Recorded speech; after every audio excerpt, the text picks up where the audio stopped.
நீங்கள் பார்த்துக் கொண்டிருப்பது உங்கள் விஜய். விஜய் டிவி நேயர்கள் அனைவருக்கும் மிகவும் இனிமையான காலை வணக்கங்கள். இந்த கேட்டதும் கொடுப்பவனே நிகழ்ச்சியின் மூலமாக எத்தனையோ திருத்தலங்களை நீங்கள் தரிசனம் செய்து கொண்டு வருகிறீர்கள். அந்த விதத்தில் இன்றைய தினம் நீங்கள் பார்க்க இருப்பதும் மிகவும் புண்ணியகரமான ஒரு க்ஷேத்திரத்தை. இந்த க்ஷேத்திரத்தை நாம் நினைத்தாலே போதும் நமக்கு சந்தோஷம் பெருகுகின்றது.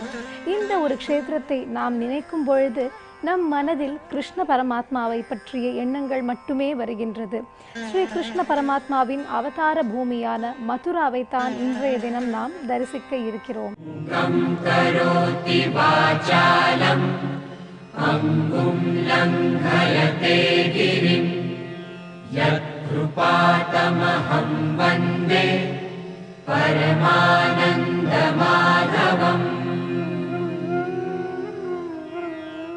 மாயனே மண்ணு வடமதுரை மைந்தனே. கோதை நாச்சியார் பாடும் பொழுது கண்ணனை வடமதுரை மைந்தன் என்று பாடினார். அப்படிப்பட்ட சிறப்பு கொண்ட மதுரா நகரத்தை தான் இன்றைய தினம் நீங்கள் பார்க்க இருக்கிறீர்கள். இந்த மதுரா என்னும் நகரம் க்ஷேத்திரங்களில் மிகவும் சிறந்த க்ஷேத்திரமாக சொல்லப்படுகின்றது. எத்தனையோ திருத்தலங்கள் இருந்தால் கூட அவதார பூமி என்று சொல்வதற்கு சில ஸ்தலங்கள் மட்டுமே இருக்கின்றது. அப்படி இருக்கும் சில ஸ்தலங்களில் இது மிகவும் முக்கியமான அவதார தலம். ஏனென்றால் கண்ணன் அவதரித்தது இந்த மதுரா என்னும் திருத்தலத்தில்தான்.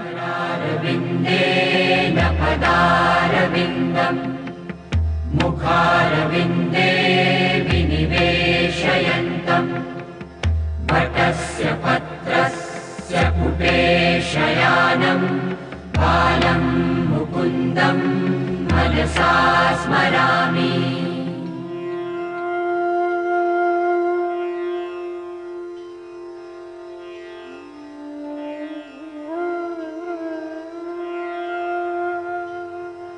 மகாவிஷ்ணு 10 அவதாரங்கள் எடுத்தார். அப்படி 10 அவதாரங்கள் எடுக்கும் பொழுது ஒரு அவதாரத்திலும் ஒரு எண்ணிக்கையான கலைகளோடு அவதாரம் செய்தார். அப்படி அவர் முதல் அவதாரம் எடுக்கும் பொழுது அதில் ஒரு கலை இருந்தது. அதன் பிறகு ராம அவதாரம் எடுக்கும் பொழுது 12 கலைகள் இருந்தது. அனைத்திற்கும் சிகரம் வைத்தது போல இந்த கிருஷ்ண அவதாரம் அவர் செய்யும் பொழுது 16 கலைகளோடு அவதாரம் செய்தார். அப்படி அவர் அவதாரம் செய்த ஒரு மகத்துவமான திருத்தலம் தான் இந்த மதுரா என்னும் திருத்தலம்.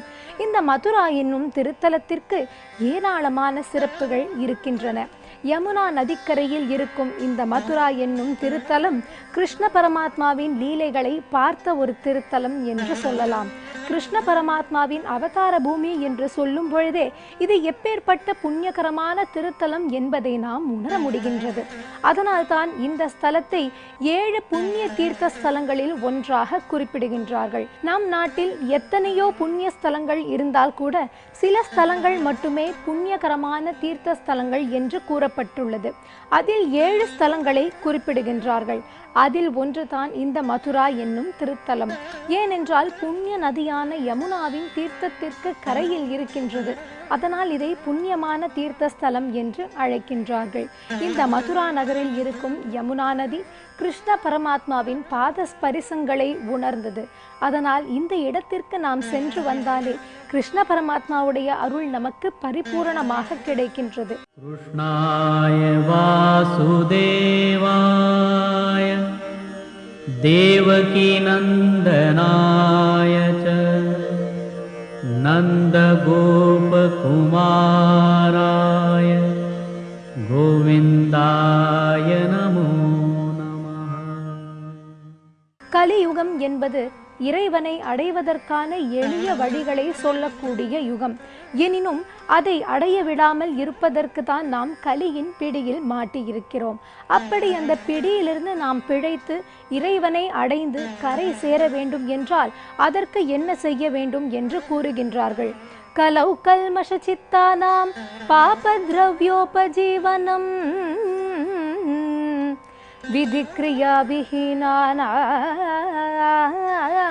கதிர் கோவிந்த கீர்த்தனம்.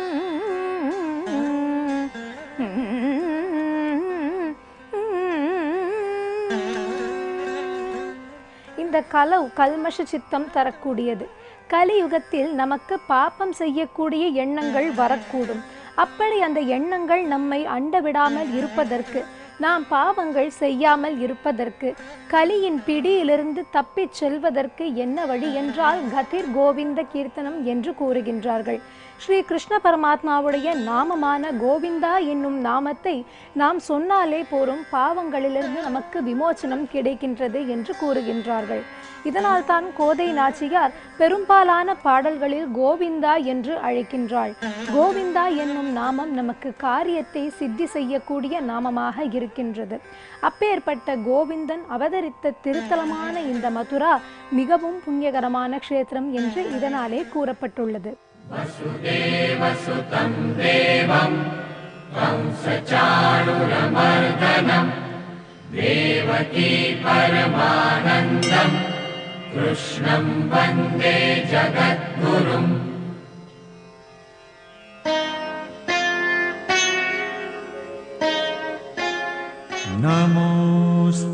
नमोऽस्त्वनन्ताय सहस्रमूर्तये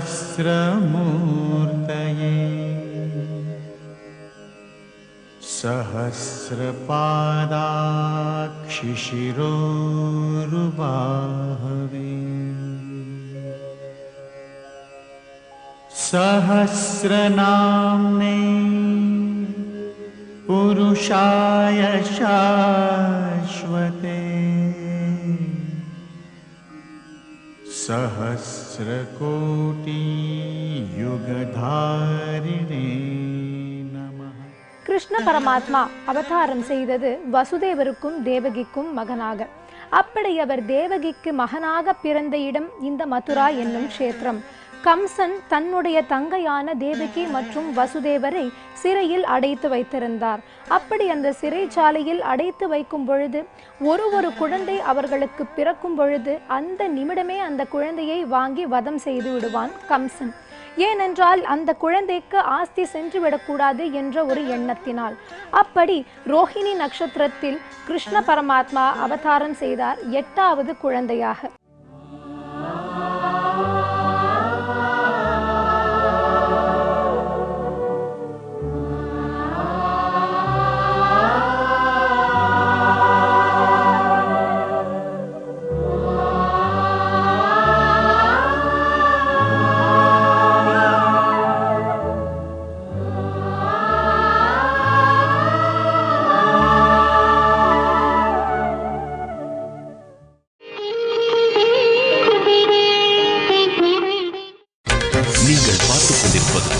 உங்கள் விஜய்.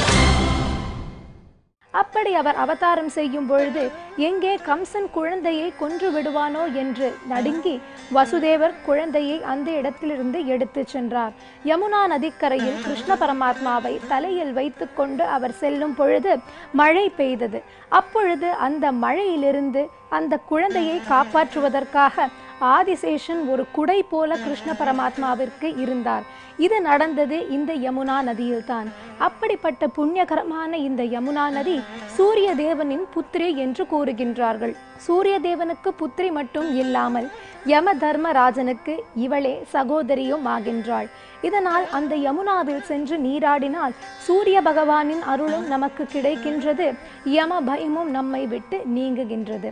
அப்பேற்பட்ட புண்ணியமான யமுனா நதிக்கரையில் இருக்கும் இந்த மதுராவில் ஸ்ரீ கிருஷ்ண பரமாத்மா அவதாரம் செய்தார் என்றார். இது எப்பேற்பட்ட புண்ணிய பூமியாக இருக்க வேண்டும் என்பதை நாமும் உணர முடிகின்றது.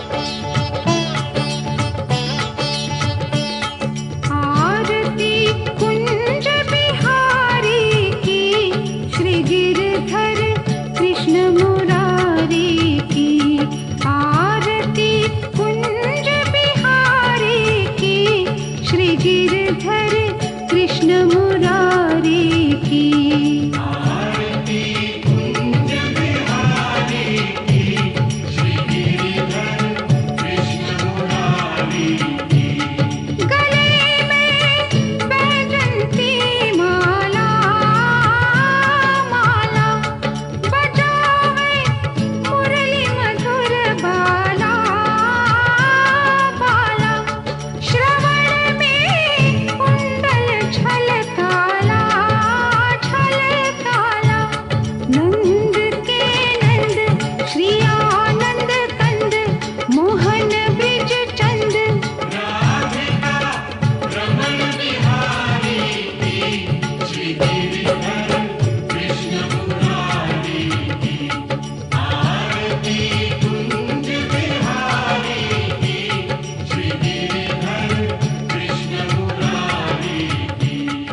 कृष्णाय वासुदेवाय देवकीनन्दनाय च नन्दगोपकुमाराय गोविन्दाय नमो नमः. ஸ்ரீ கிருஷ்ண பரமாத்மாவின் லீலைகளுக்கு எல்லையே கிடையாது. அந்த கிருஷ்ண பரமாத்மா தன்னுடைய மாமனான கம்சனை வதம் செய்த க்ஷேத்திரமும் இந்த மதுரா என்னும் க்ஷேத்திரம்தான். ஆக இந்த மதுராவில் தான் இன்றும் கிருஷ்ண பரமாத்மா பிறந்த அந்த சிறைச்சாலை இருக்கின்றது. அவர் பிறந்த சிறைச்சாலை, தேவகி வசுதேவர் வாழ்ந்த அந்த சிறைச்சாலை, அது மட்டும் இல்லாமல் கம்சனை அவர் வதம் செய்த இடம் என்று மதுரா நகரத்தில் கிருஷ்ண பரமாத்மாவின் லீலைகள் ஏராளமாக சூழ்ந்து இருக்கின்றது. ஒரு இடத்திலும் கிருஷ்ணருடைய அருள் பெருகுகின்றது. கஸ்தூரி திலகம் லலாட்ட பட்டலே வக்ஷஸ்தலே கௌஸ்துபம் நாசாக்ரே வரமுக்திகம் கரதலே வேணு கரே கங்கணம் சர்வாங்கே ஹரிச்சந்தனம் சுலலிதம் கண்டே ச முக்தாவலி गोपी स्त्री परिवेष्टितो विजयते गोपाल चूडामणि. அந்த இடத்திற்கு நாம் சென்று கிருஷ்ணரை பார்க்கும் பொழுது அங்கேயே இருந்து விடலாம் என்ற எண்ணம் தான் நம் மனதில் நிச்சயமாக வருகின்றது. மனதிற்கு ஒரு சில இடங்கள் மட்டுமே நிம்மதி தருகின்றது. நாம் எத்தனை வெளியே சென்றாலும் மன நிம்மதி கிடைக்க வேண்டும் என்று எத்தனையோ இடங்களுக்கு சென்றால் கூட நமக்கு கிளேசங்கள் தான் அதிகமாகின்றது. ஆனால் ஆலயங்களுக்கு செல்லும் பொழுது நமக்கு நிம்மதி நிச்சயமாக கிடைக்கின்றது. ஆலயங்கள் மட்டும் இல்லாமல் சில முக்கிய திருத்தலங்களுக்கு செல்லும் பொழுது அந்த நிம்மதி இன்னும் அதிகமாகவே நமக்கு கிடைக்கின்றது. அப்படிப்பட்ட ஒரு க்ஷேத்திரம் தான் இந்த மதுரா என்னும் க்ஷேத்திரம். இந்த மதுராவில் கிருஷ்ண பரமாத்மா அவதாரம் செய்ததால் அந்த இடத்திற்கு நாம் சென்று வந்தாலே நமக்கு மனதில் சந்தோஷமும் சந்துஷ்டியும் பிறக்கின்றது. ஸ்ரீ கிருஷ்ண கோவிந்த ஹரே முராரே ஹே நாத நாராயண வாசுதேவ. ஸ்ரீ கிருஷ்ண கோவிந்த ஹரே முராரே ஹே நாத நாராயண வாசுதேவ. சாக்ஷாத் மகாவிஷ்ணு அவதரித்த ஸ்தலம் என்றால் நம் மனதிற்கு எப்பேற்பட்ட சந்தோஷம் கிடைக்கின்றது. கிருஷ்ண பரமாத்மா இருந்த அதே இடத்திற்கு நாமும் சென்று வருகிறோம் என்றால் அதற்கு எவ்வளவு பாக்கியம் நாம் செய்திருக்க வேண்டும். ஹே நாத நாராயண வாசுதேவ. ஹே நாத நாராயண வாசுதேவ. ஹே நாத நாராயண வாசுதேவ. ஹே நாத நாராயண வாசுதேவ. ஹே நாத நாராயண வாசுதேவ. ஹே நாத நாராயண வாசுதேவ. ஹே நாத நாராயண வாசுதேவ. ஸ்ரீ கிருஷ்ண கோவிந்த ஹரே முராரே ஹே நாத நாராயண வாசுதேவ. ஸ்ரீ கிருஷ்ண கோவிந்த ஹரே முராரே ஹே நாத அந்த இடத்திற்கு செல்வதும் பாக்கியம், அந்த இடத்தை தரிசிப்பதும் பாக்கியம். இன்றைய தினம் இந்த நிகழ்ச்சியின் மூலமாக அந்த இடத்தை நீங்கள் தரிசிப்பது நிச்சயமாக நீங்கள் அனைவரும் உங்களுடைய ஜென்மத்தில் செய்த பூர்வ ஜென்ம சுக்கிருத்தமாகத்தான் இருக்க வேண்டும்.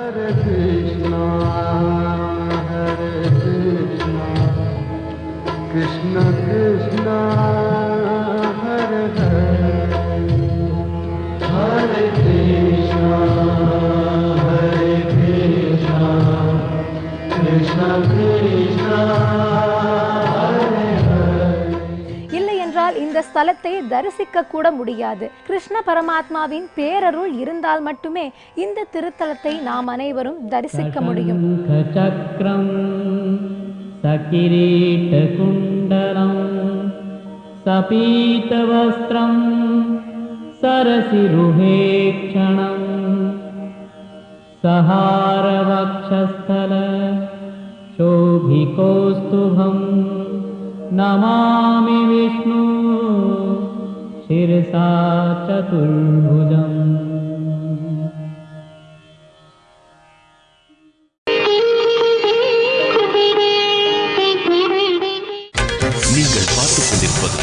உங்கள் விஜய்.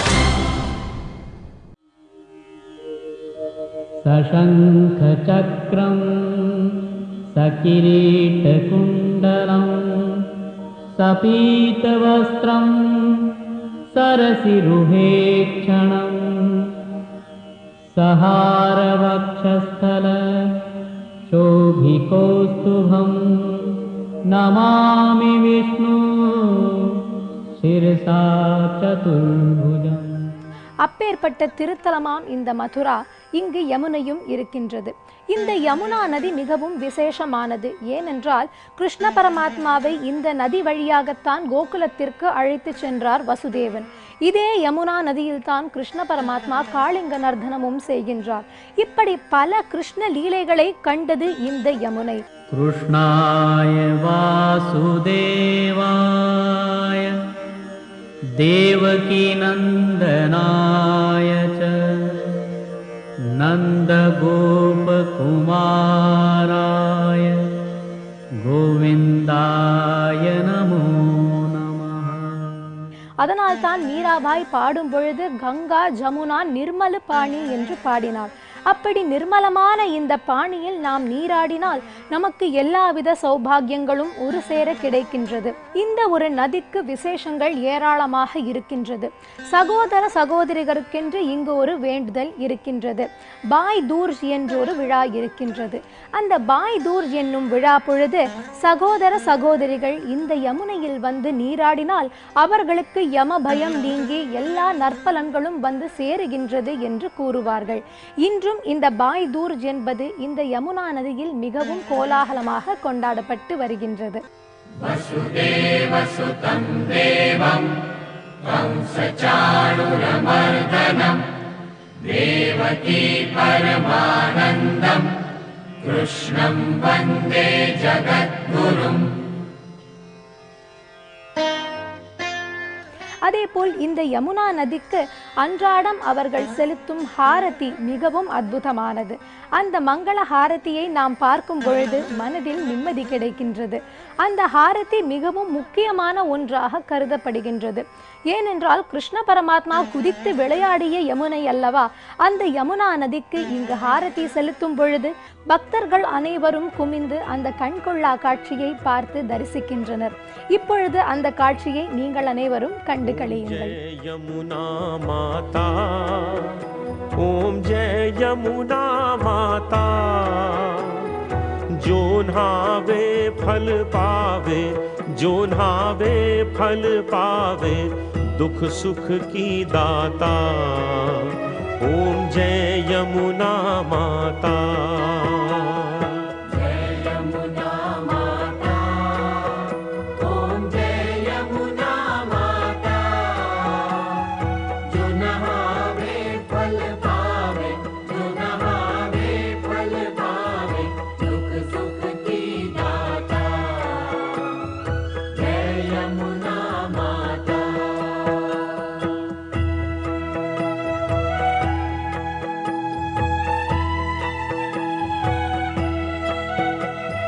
पावन श्री यमुना जल अगम बहे धारा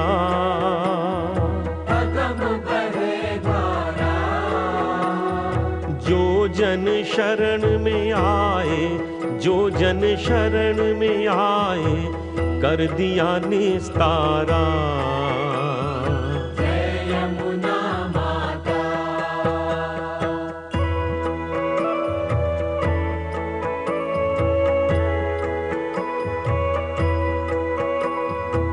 जो जन प्रातः ही उठकर नित्य स्नान करे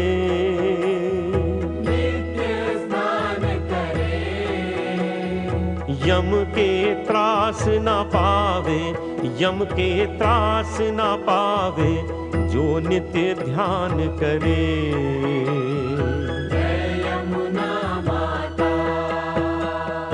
नमो नमो भय हरणी शुभ मंगल करणी शुभ मंगल करणी.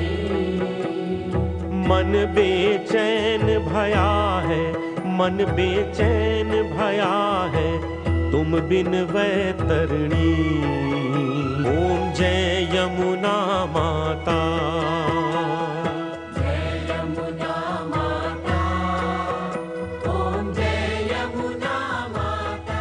இப்படி மகிமை கொண்ட இந்த மதுரா என்னும் திருத்தலத்திற்கு நீங்கள் அனைவரும் சென்று ஸ்ரீ கிருஷ்ண பரமாத்மாவை வழிபாடு செய்து அவருடைய பேரருளை பெற வேண்டும் என்று பிரார்த்தித்து மீண்டும் நாளைய தினம் வேறொரு திருத்தலத்தோடு உங்கள் அனைவரையும் சந்திக்கிறேன். அதுவரை விடை பெறுவது சுசித்ரா. நன்றி, வணக்கம்.